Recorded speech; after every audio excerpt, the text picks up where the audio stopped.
Cada año en los países de Europa y Asia cada vez más personas terminan en hospitales después de la picadura de una garrapata. Para algunos esto significa varios días de fiebre, para otros parálisis y discapacidad de por vida. Surge una pregunta simple: ¿por qué las mismas infecciones aparecen repentinamente en lugares donde antes casi no se conocían? En este video vamos a entender cómo el ser humano mismo ayudó a las garrapatas y a los virus peligrosos a atravesar bosques, granjas y ciudades por todo el continente euroasiático.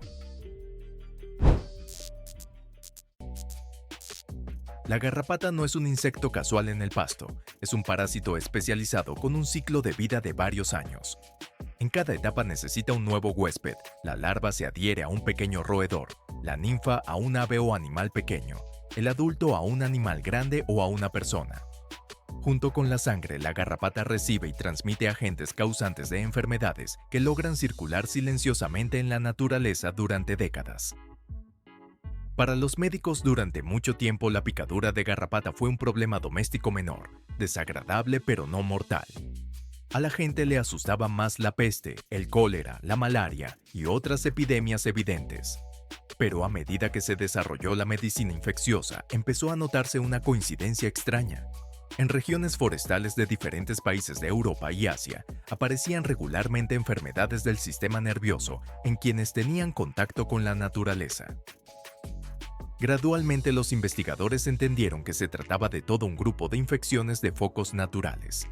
Así se llaman las enfermedades que durante décadas existen en el ecosistema silvestre entre animales y parásitos, casi sin tocar al ser humano. En las garrapatas se encontraron varios de estos conjuntos: el virus de la encefalitis transmitida por garrapatas, diversas bacterias que causan fiebres graves y lesiones articulares. Al mismo tiempo, las propias garrapatas durante siglos estuvieron fuertemente vinculadas a sus zonas naturales. Algunas especies habitaban en bosques húmedos de la parte occidental del continente, otras en la taiga, otras en zonas esteparias y montañosas. Sus áreas estaban determinadas por el clima, la vegetación y el conjunto de huéspedes silvestres, roedores, aves, ungulados. En algunas regiones se formaban focos antiguos estables de infecciones, en otras casi no se temía a esas mismas garrapatas. La situación empezó a cambiar cuando el ser humano conectó regiones distantes con una densa red de caminos y comenzó a transportar animales masivamente. Para cotos de caza, para reservas, para la agricultura se llevaron de unos países y regiones a otros ciervos, corzos, jabalíes, ovejas y vacas. Nadie los revisaba en busca de parásitos, se creía que bastaba con quitar las garrapatas con las manos. En la práctica, junto con esos transportes, viajaron por el continente nuevos complejos de parásitos y agentes causantes de enfermedades. Un animal que creció en una región con foco activo de encefalitis transmitida por garrapatas podía no tener síntomas visibles, pero su piel ya servía como base alimenticia para garrapatas infectadas. Al moverlo miles de kilómetros, la gente trasladaba también a los pasajeros invisibles. Después funcionaba una lógica simple. En la nueva región a los animales trasladados se les creaban condiciones cómodas, protección, alimentación, caza limitada. Ellos se adaptaban rápidamente al territorio, contactaban con especies locales, salían a granjas y campos. Las garrapatas tampoco se quedaban quietas, pasaban de los nuevos huéspedes a los antiguos, fijando en el ecosistema infecciones ajenas a esa zona. Después de varios años en esos lugares aparecía un conjunto completo de foco natural. Los roedores locales y pequeños depredadores se convertían en huéspedes intermedios. Las garrapatas jóvenes pasaban todas las etapas de desarrollo ya en ese territorio. Para los habitantes todo parecía una invasión repentina, aunque la causa real se escondía en la decisión de traer alguna vez a esta zona animales silvestres o domésticos de otra parte de Eurasia. Un papel aparte lo juegan las aves migratorias que conectan el sur y el norte, el oeste y el este del continente. En primavera y otoño millones de aves vuelan a través de zonas forestales, distritos agrarios y territorios costeros. En su cuerpo a menudo se sientan larvas y ninfas de garrapatas, demasiado pequeñas para que las note incluso un ornitólogo atento. Estos parásitos sobreviven tranquilamente al vuelo y bajan a tierra en una nueva región. El ave se posa a descansar en una franja forestal, en un parque suburbano o en la orilla de un campo. La garrapata se transfiere al primer huésped disponible. Puede ser un ratón, un erizo, una ardilla, un gato, un perro o una persona. Si dentro del parásito ya se encuentra un virus o bacteria de un foco lejano, entonces desde ese momento en el ecosistema empieza a funcionar un agente infeccioso ajeno a ella. Así las migraciones naturales se convierten en línea de transporte para enfermedades. El paisaje moderno de Europa y Asia difiere mucho de lo que era hace 100 años. Grandes masas forestales y esteparias continuas están divididas por carreteras, líneas eléctricas, pueblos y ciudades. Al mismo tiempo, enormes extensiones de antiguas tierras agrícolas están abandonadas y se cubren de arbustos y árboles jóvenes. Para los animales silvestres y las garrapatas esto no es caos, sino un corredor cómodo para el asentamiento. Los animales van por estos corredores siguiendo el alimento y los refugios, pasan de un país a otro, salen a distritos agrarios y suburbios. Las garrapatas no saben moverse rápido por sí mismas, pero usan perfectamente el hecho de que sus huéspedes migran constantemente. Para el parásito no existe control fronterizo ni aduana, simplemente se adhiere a cualquier animal que va por un nuevo macizo forestal o borde de camino. Los cambios climáticos solo intensifican este proceso. En varias regiones los inviernos se volvieron más suaves y cortos. La cubierta de nieve estable mantiene más tiempo el calor en la superficie del suelo. Esto significa que más garrapatas sobreviven hasta la primavera y el periodo de actividad se extiende por semanas adicionales. El verano se volvió más cálido y húmedo en las zonas donde antes era demasiado seco, y allí a las garrapatas se les hizo más fácil establecerse. No menos importantes son las zonas montañosas donde hasta hace poco se consideraba demasiado frío y duro para las garrapatas y sus agentes causantes. Con el calentamiento las alturas bajas y medias se volvieron más cómodas, aumentó la cantidad de vegetación y animales silvestres. Los turistas empezaron a llegar a nuevos lugares y junto con ellos llegaron también las infecciones que antes se asociaban solo con valles y llanuras. Los habitantes de las ciudades también contribuyeron a la expansión de las garrapatas.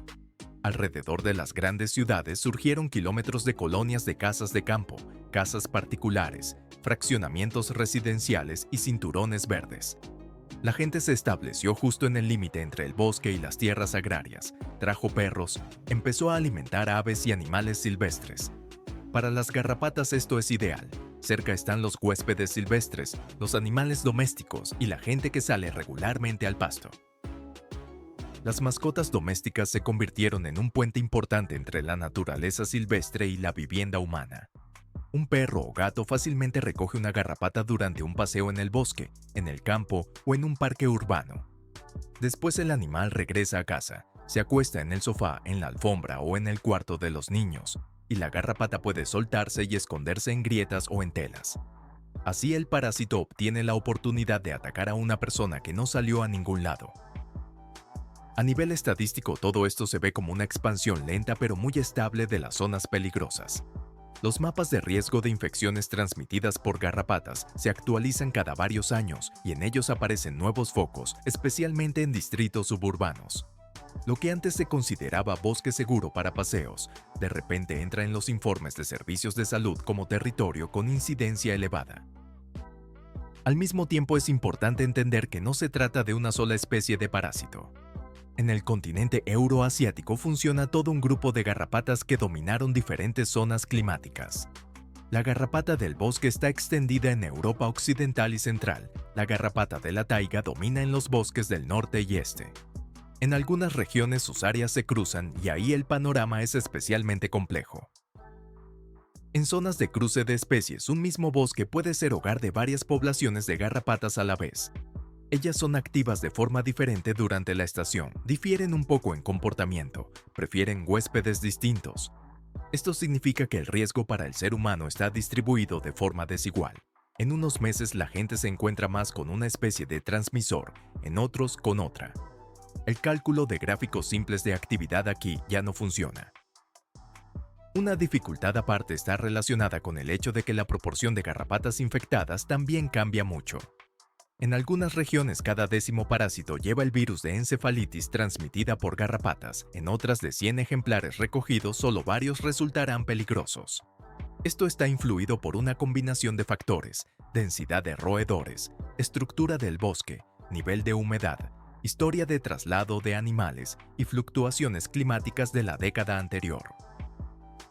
Cuando los epidemiólogos ven un aumento en el número de casos en alguna zona, tienen que mirar mucho más allá que solo la cantidad de garrapatas.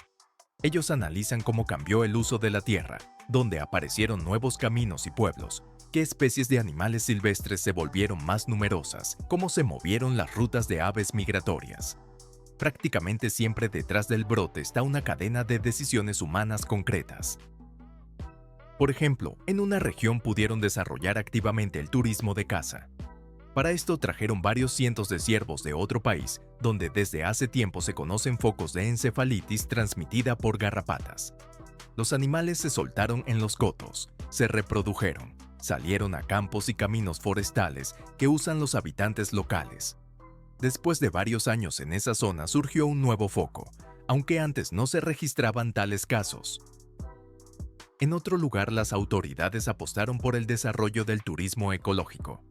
Trazaron rutas a pie por bosques poco explorados, promocionaron excursiones, construyeron pequeñas bases turísticas. El macizo forestal, donde antes solo iban principalmente guardabosques y cazadores, se volvió accesible a miles de habitantes urbanos. Al mismo tiempo, nadie pensó que junto con la gente iba a crecer bruscamente también la estadística de picaduras de garrapatas. A veces la aparición de nuevos focos la provoca no la explotación activa, sino la renuncia a la intervención. Donde durante décadas estaban campos agrícolas, la gente se fue y el territorio empezó a cubrirse de vegetación. Primero aparecen pastos, luego arbustos y árboles jóvenes, llegan roedores y animales silvestres. Las garrapatas están cómodas ahí, pero para los habitantes locales esto todavía parece un campo abierto y no una zona natural peligrosa. En este contexto aparecen también versiones conspirativas. Alguien afirma que las garrapatas peligrosas supuestamente fueron traídas especialmente desde laboratorios. Alguien culpa de todo a programas militares del siglo pasado. Tales historias se difunden fácilmente porque dan una explicación simple a una realidad compleja. Pero el análisis real muestra que con más frecuencia no son culpables los experimentos secretos, sino una larga serie de decisiones económicas comunes. Un punto importante, las garrapatas y las infecciones relacionadas con ellas no son solo un problema de zonas de taiga y rurales. Cada vez se registran más casos en zonas suburbanas, en pequeñas ciudades, en parques de grandes metrópolis. La gente sigue percibiendo el paisaje urbano como seguro, aunque los sectores verdes a lo largo de ríos, jardines viejos y zonas abandonadas crean condiciones ideales para la vida de roedores y parásitos. Al mismo tiempo, la renuncia total a las áreas verdes es imposible y sin sentido. Los habitantes urbanos necesitan parques forestales, paseos. La gente no está lista para vivir en un medio completamente asfaltado. Eso significa que hay que aprender a vivir con el riesgo que traen las garrapatas y otros parásitos. Y cuanto más entendemos sobre su asentamiento, más fácil es elegir medidas razonables de protección en vez de pánico o indiferencia. Una de las principales conclusiones de esta historia es que las infecciones transmitidas por garrapatas no respetan fronteras administrativas. Un virus que durante décadas circuló en un macizo montañoso, con ayuda de aves o animales transportados, puede en varios años aparecer en otro país. Los países pueden llevar estadísticas de forma diferente, pero para el propio parásito no hay diferencia a qué bandera pertenece tal o cual bosque. Esto significa que la lucha contra las enfermedades transmitidas por garrapatas no puede ser una tarea puramente local. Incluso si un país realiza activamente vacunación de habitantes de regiones peligrosas e informa a la población, el vecino puede tratar el problema con mucha más calma. La gente va a seguir viajando de vacaciones, los animales van a seguir migrando, y las garrapatas y sus agentes causantes van a cruzar nuevas fronteras. En tal situación tienen especial importancia los mapas internacionales de riesgo y el intercambio de datos. Científicos y servicios de salud de diferentes países recopilan información sobre casos de enfermedades, sobre la infección de garrapatas, sobre la dinámica de poblaciones de animales. Esto permite ver no solo focos pequeños, sino también tendencias grandes, por ejemplo, el desplazamiento de zonas de riesgo elevado hacia el norte o a mayores alturas con el calentamiento del clima. Pero incluso los mapas más precisos no reemplazan las reglas básicas de comportamiento en zonas naturales. La mayoría de la gente recibe la picadura de garrapata no en expediciones complicadas, sino durante paseos comunes, picnics, trabajos en el jardín o viajes a la casa de campo. El hábito de revisar la ropa y el cuerpo después de salir al pasto, usar repelentes y ropa cerrada, ya reduce mucho la probabilidad de convertirse en parte de la triste estadística. Especialmente importante es la educación de niños y adolescentes, que a menudo corren por el pasto, juegan en los arbustos y no piensan en los parásitos. Si desde la infancia se explica que la garrapata no es una bestia aterradora mítica, sino un peligro bastante real al que uno puede prepararse, cambia el comportamiento de toda una generación. Entonces, la protección deja de ser una medida impuesta y se convierte en un hábito elemental, al igual que el cinturón de seguridad en el automóvil. Los países que a tiempo reconocieron la magnitud del problema apuestan no solo en la medicina, sino también en la información. En zonas con riesgo alto colocan esquemas comprensibles donde muestran cómo vestirse correctamente, cómo quitar una garrapata, cuándo hay que acudir al médico. Las escuelas y centros turísticos realizan charlas cortas y no se limitan a folletos formales. Esto no elimina la amenaza, pero reduce la proporción de resultados graves. Donde el problema se ignoró durante mucho tiempo, el sistema funciona mucho peor. La gente no está vacunada, los médicos locales no siempre reconocen a tiempo los síntomas, los servicios de salud no logran actualizar los mapas de riesgo. En tales casos, incluso un calentamiento suave del clima y varias temporadas desfavorables pueden causar un brote de enfermedades que se ve como una catástrofe inesperada. En el contexto de temas globales como pandemias y nuevos virus, es fácil subestimar el tema de las garrapatas. Parece que es un problema pequeño del verano relacionado con el bosque y la casa de campo. Pero la realidad es que las infecciones transmitidas por garrapatas causan daño estable a la salud y la economía de muchos países, obligan a gastar recursos en tratamiento, vacunación, medidas sanitarias. Es una amenaza silenciosa pero muy persistente. Es importante también que las garrapatas no se quedan quietas desde el punto de vista biológico. Bajo la presión de cambios climáticos e intervención humana cambian también sus poblaciones. En algunos lugares crece la proporción de individuos que son activos a temperaturas más bajas, en otros se fortalecen líneas que toleran mejor la sequía. Esto significa que los marcos temporales habituales del peligro se van borrando gradualmente. Junto con el clima cambia también la composición de huéspedes de las garrapatas. En unas regiones aumenta el número de ciervos y corzos, en otras crece la población de jabalíes silvestres. En otras, cerca de la gente se establecen nuevas especies de aves y roedores. Cada uno de esos cambios ajusta un poco el esquema de circulación de infecciones y en total esto da un cambio notable en una generación humana. Si se reduce el panorama a un solo nivel, resulta una fórmula simple pero desagradable. La gente cambió el paisaje, conectó regiones distantes con transporte, trasladó animales y calentó el clima. Las garrapatas y los agentes causantes que transmiten aprovecharon esto para ampliar el área. Como resultado, en el mapa de Europa y Asia, aparecieron muchas más zonas donde la picadura de garrapata ya no es un suceso inofensivo, sino un riesgo serio. Al mismo tiempo, no se puede decir que el ser humano está completamente indefenso. Las vacunas modernas contra algunas infecciones transmitidas por garrapatas demostraron su eficacia, especialmente para habitantes y turistas en zonas de riesgo elevado. Las vacunaciones regulares, la atención médica oportuna después de la picadura, el diagnóstico competente y el tratamiento ya salvan a miles de personas de consecuencias graves. La cuestión es solo si todos los que están en grupo de riesgo usan esta herramienta. Esta historia muestra de forma evidente cómo un parásito pequeño puede revelar los puntos débiles en el sistema de salud y gestión del territorio. Donde la silvicultura y la política agraria viven separadas de la estadística médica, las garrapatas obtienen máxima libertad. Donde especialistas de diferentes áreas trabajan juntos, es más fácil pronosticar y prevenir nuevos brotes. Para el espectador común, la conclusión más importante aquí es que la amenaza no se debe subestimar, pero tampoco tiene sentido demonizarla. La garrapata no caza específicamente a usted, simplemente usa cualquier oportunidad de llegar a la sangre del siguiente huésped. Cuanto más competentemente se comporta la persona en zonas naturales, cuanto más atenta es a las señales del propio organismo después de la picadura, menos posibilidades tiene la infección. A nivel del continente, la historia de las garrapatas es una especie de crónica de cómo nos relacionamos con la naturaleza. Cada nuevo foco de enfermedad recuerda un macizo forestal talado, ciervos trasladados, campos abandonados, crecimiento descontrolado de suburbios.